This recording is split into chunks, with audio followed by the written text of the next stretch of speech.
Unfortunately, people love suing, particularly business owners.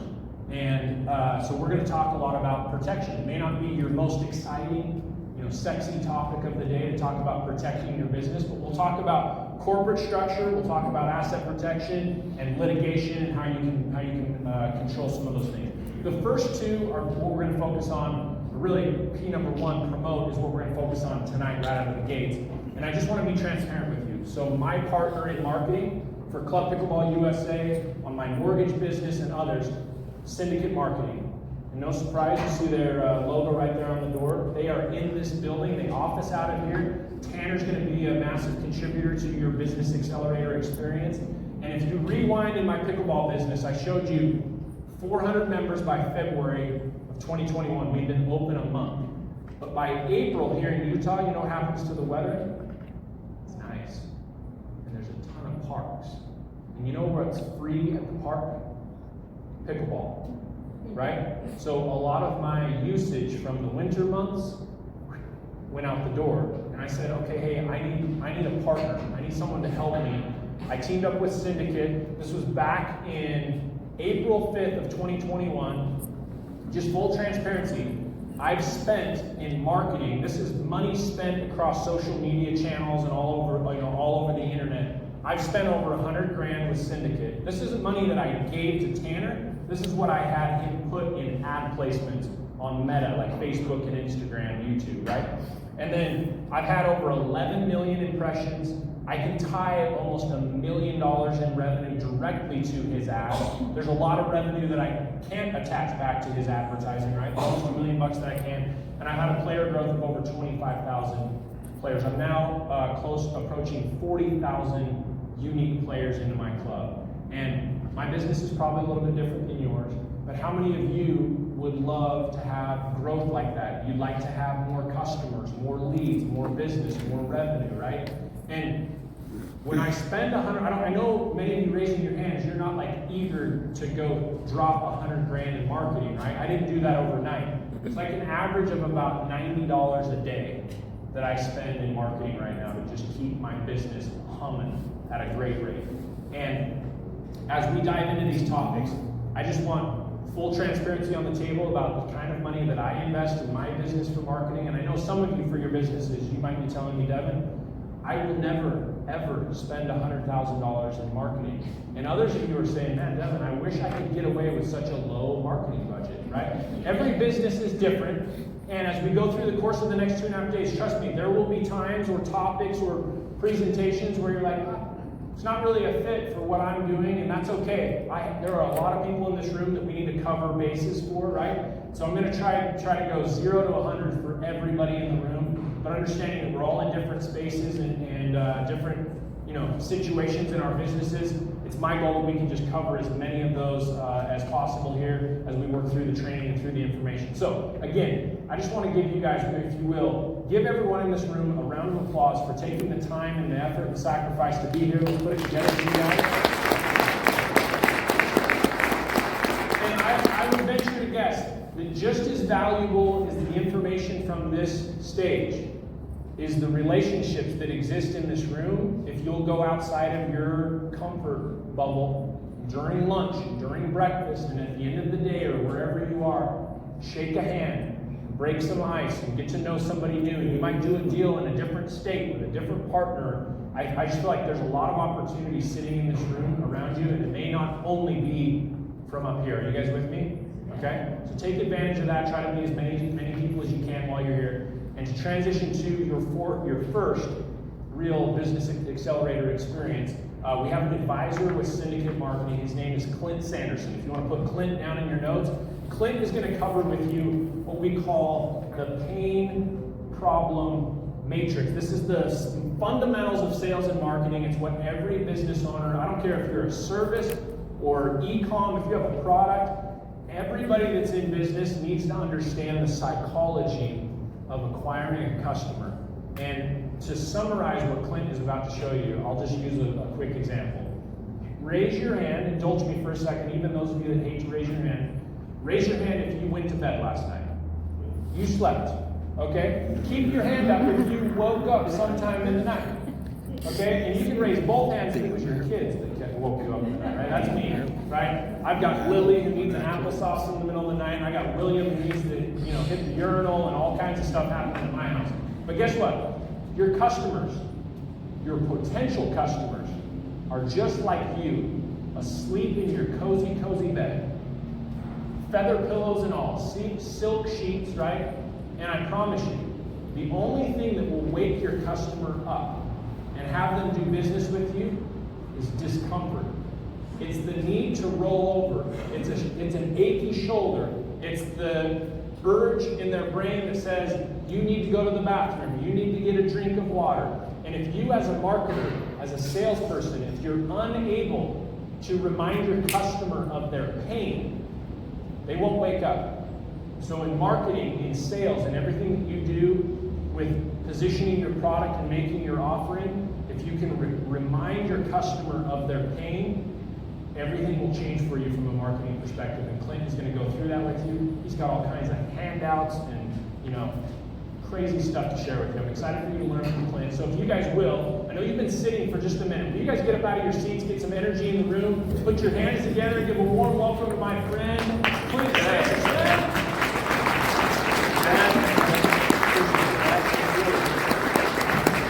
All right. Hey, thanks, everyone. Thanks for being here, first of all. While Devin was talking, I just realized, wow, it seems like time just has more than flown, because there was a time when I was in his situation with children that age. I have 6 kids, and I just found out I'm having my first grandchild. So I'm in a whole different phase. Anyone else in there? I think grandchildren are a little bit easier, so I've heard, right? But the material we're going to cover, and I'm excited to do it, is the first P that Devin mentioned, and that is promote. Promoting your business, marketing, generating more leads, generating more sales. And I want to just, if you will indulge me as well, just get an idea for who's in the room and kind of help me tailor what we discuss. But how many of you in the room right now, you have service-based business? See by show of hands? Oh my, good grief. Okay, great. How about how many retail or e-commerce? That's crazy. Yeah, it's usually a lot more than that. So you guys are unicorns. I hope you feel special. Way to go. Good. Hope you feel special. So that said, then how many of you right now have a marketing spend? You are spending dollars in Google, Facebook, and Meta, etc. How many of you are in there? Okay, spending dollars. Very good. Very good. And for the rest of you who are not right now, that is, you probably have assumed, that is probably the next step for you in growing your business. So the question I have for you, and I hope this can be interactive, the few minutes we spend together. But those of you in that category, you're not spending dollars, marketing dollars. Why? Why not? What's holding you back right now?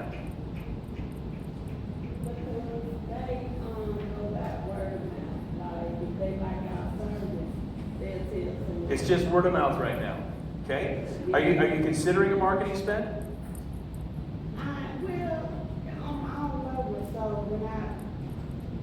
Maybe you don't need it. Maybe you don't need it. You got enough business as it is. Okay? How about you? Why not a marketing spend right now? Why aren't you spending any in it? I was told that for better services, it's like you come down on people's timelines, it's like now you see it that way. Okay. So because of that, it would be wise to put your pennies in that area. So I was also told that it was better to put your pennies in the SEO area.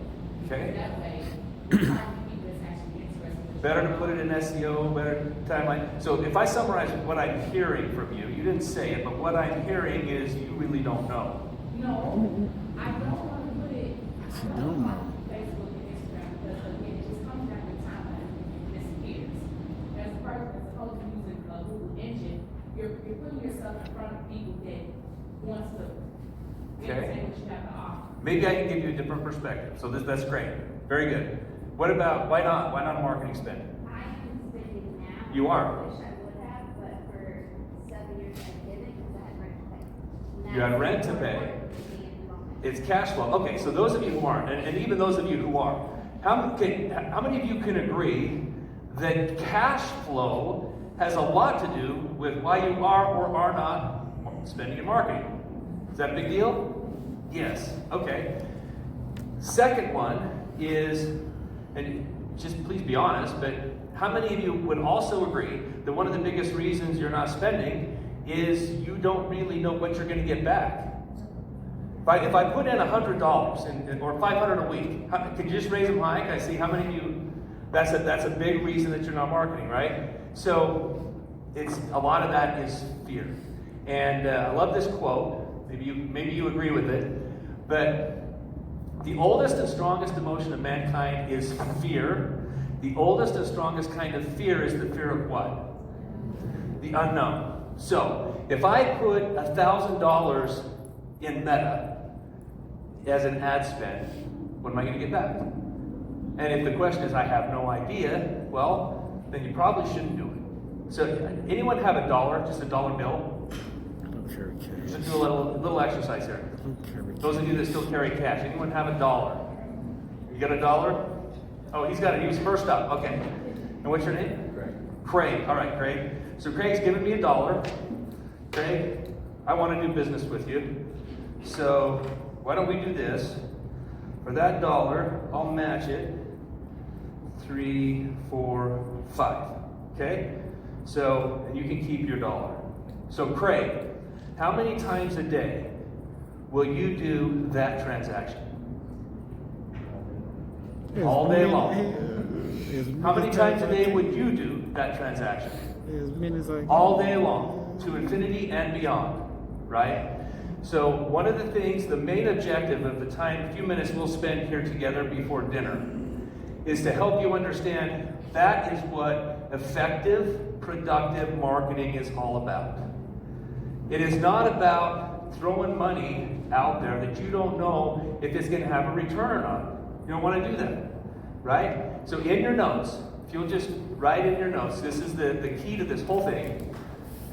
ROAS, or ROAS, and that stands for Return on Ad Spend. Return on Ad Spend. As marketers, when we put $1 in, like Craig just did, we need to have a very good idea what's going to come back to us. And if we don't, we really seriously need to question whether or not we put that $1 in. Can we all agree with that? We're all good there. Okay, awesome. So, why should you listen to me? For the last 20 plus years, we have, as a group, as a collective group, we've invested hundreds of millions of dollars in advertising. A lot.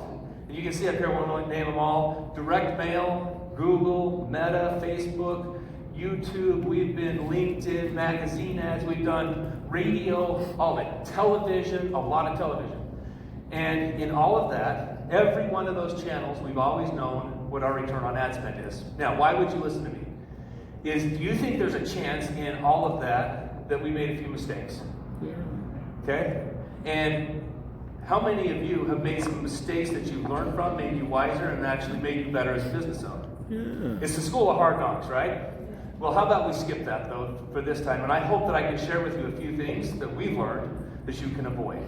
And the first one, again, is when we're spending money in advertising, doesn't matter where it is, we know what our expected projected return on ad spend will be.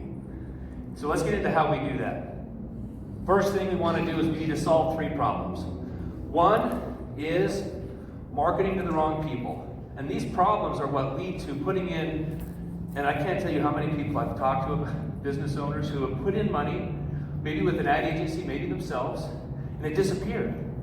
It just, well, what happened to it? We didn't get anything, right? Anyone done that, by the way? Anyone had that experience? Okay? Have you learned from it? Yes, absolutely. So, the first challenge that we have is we're marketing to the wrong people. And we're going to go into more detail. My associate, Tanner, he is awesome. He's going to go into more detail on how we make this happen. But the first problem, marketing to the wrong people. Just an example, I was in a family history company, running a family history company about 5 years ago, something like that. Terrible company, awful. And one of the marketing strategies, we had our product, it was all ready to go. The CEO, I said, okay, I've hired the sales team. Now, how do we get leads? Where do we get leads for them? He said, I don't know, that's up to you. Whoa. He said, just get out the phone book and just divide up the phone book for them and just call out of the phone book. Everyone needs to do family history. Do you think that's true? And did that work? Yes or no? No. It's a disaster. We're marketing the wrong people. We need to know who our target is. Clearly define who is our target market. Who's your avatar? Number 2 is weak ads. If you want to put next to weak ads, is it does not create action. Our ads have to create an action, a desired action. So let's just take this example. Look at this ad. This is a company paying money in Google right now. Maybe not right now anymore, but probably out of business. But first of all, who is the target audience for this ad? Who do you think? Blind. So we don't know the target audience. What is the product? What do you think they sell? Plastic surgery? Diet, something about diet? Bottom line, no one knows. Right? You don't have a clue. We can't tell, we don't know. You'd be astounded at how many businesses out there are doing something very similar. This is an example of what not to do. This is an example of what to do. Club Pickleball USA. First of all, you read that top sentence there. It's a question. Who is the target audience here? Parents, right? Parents, and what problem does this solve for a parent? Activity. Health. They don't want their sedentary children. Healthy. Right? Healthy. So this is an habit. example of a great ad. We know clearly who the audience is and what this solves. What problem this solves, what pain this solves. That's an effective ad. And we're going to get into, in a few minutes, how do we do that? How do we make sure we're doing that in our business? And number 3 is no analytics. One of the reasons that if you use an ad agency, and we would tell you this at Syndicate, the one question that we would demand of anyone is you need to tell me what my return on ad spend is every week. At the end of every week, I need to see what dollars went out on what campaigns, and per campaign, how many dollars came back. How many dollars were spent per campaign, how many dollars came back per campaign. Talking about a team. It's that simple, but when you can't do that, then you lose and waste money. So those are the 3 problems that we have to be aware of in our business when we want to do marketing. So now, ad campaigns. Now, one of the reasons that we want to have this as a foundational piece for you right now is many of you, you're running ads, you already know much of this. Some of you don't. So we need to get everyone on the same page here. But how many of you are familiar or not familiar with what a funnel is? A marketing funnel. You're not familiar with the marketing funnel. Okay? Okay. So we've got a few. Marketing funnel. You're going to hear that a lot. In addition to ROAS, you're going to hear what's your funnel. The marketing funnel has 3 components to it. The first is your ad campaign. The second is your landing pages. So you have your ads running in Facebook, on Google, YouTube, wherever that is, LinkedIn. They click on the ad. They go from the ad to a landing page. And all of you but 2 are service businesses. So on that landing page, you are generating a lead. So you're capturing their information. The 2 of you that are e-commerce, you're making a sale. And then you have your offer. That is your lead funnel. So it's ad campaign, landing page, to an offer. This is an example of a lead funnel. This is a TaxHide lead funnel. Syndicate TaxHide's agency put this one together. This is one that's actually still running. But the first thing you'll notice here, and you want to put this in your notes on an ad, is one of the most effective things you can do. You saw it on the Pickleball ad as well. Is do you know what one of your biggest business expenses is? It's a question. It's a question headline. You get right to the problem you solve and the pain you relieve. So this is the ad. This is running in Instagram. Click on the ad, click to learn more, and this is the landing page. And we just go to a free blueprint.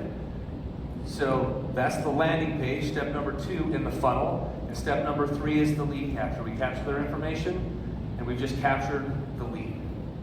So how many of you that are generating a lead like this in your service business, you also have salespeople that are selling? Can I just see by show of hands? Got a few? Okay, 2 of you? 3? Okay. What do you sell? Do you mind me asking? I have a concessions business. Concessions. Yeah, so kettle corners are champion. Nice. Do you do, and where do you offer it? Fairs or? Street fairs is where we started out, Yeah. and now we've acquired 2 major soccer leagues that we support. And we do a lot of high tech and fundraising, so we have 3 different markets. Oh, nice. Very good. Okay. Maurice? I offer substitute teachers to Substitute teachers to charter private school. Oh, that's the service you offer. You find them. Awesome. That's a cool niche. Very good. So, but you're generating a lead, right? And maybe a registration. You have a whole database of substitute teachers and all that. Very good. Very good. But that is our lead funnel, and down to a lead capture page. Ad, landing page, lead capture. And just to wrap up before we go to dinner, and you may want to take a picture of this, because after dinner we're going to get into the specifics of effective ads and everything else. But something else I encourage you to put in your notes is, in marketing, what are your KPIs? KPIs stands for your key performance indicators. In other words, what is it you're measuring? So if you're going to do your own marketing, or you are, then this is what you should be looking at. If there's an ad agency running those for you, then this is what they'll be providing you at least weekly. And please put that in your notes. This is typically, you're looking at this if you're doing it on your own daily, but at a minimum, you have to look at these numbers weekly, right? So the first number here is your ad spend. This is just an example from a client. An ad spend, $43K for the week. CPI, cost per impression. In Meta, it's your cost per impression when they served up that ad to someone. Cost per click. And you'll also notice here the formula is your spend divided by your clicks. And that's the formula in that column there for all of these. Your conversion rate. So when you get them to your landing page, how many of them take the action that you want them to? So you've converted them. In this case, it's 6.5% for this week. Cost per lead. So the people that signed up for your service, you got the lead. That's your cost per lead. Close rate for your sales team. If you have a sales team, or if you're the salesperson, I'm assuming the rest of you are the salesperson. You're getting the lead and you're selling it. So that's your close rate. Dollar per lead is the revenue you generated divided by the leads.